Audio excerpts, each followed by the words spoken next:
तेलंगाना में कोविड-19 के 1021 नए केसेस रिपोर्ट होने के बाद मुतासरीन की जुमला तादाद 2,13,000 हो गई है, जबकि इसी 24 घंटों में 6 नई अमवात हुई हैं। इस तरह अब तक पूरी रियासत में कोविड-19 से 1,225 अफराद फौत हो गए हैं। हफ्ता और इतवार के दरमियान 30,210 अफराद के कोरोना वायरस टेस्ट किए गए। जिन अजला से नए केसेस रिपोर्ट हुए हैं उनमें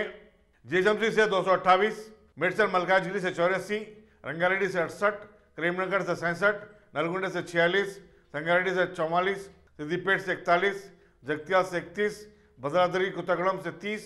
महबूबाबाद से 29, वारंगल अर्बन से 27, महबूबनगर और निजामाबाद से 26, वनपर्ती और खम्मम से 24, पेद्दापल्ली से 23, सूर्यापेट से 22, मंचियाल से 21, यादाद्री भोंगीर से 20, जोगलंबा गोदवाल से 19, वारंगल रूरल से 16,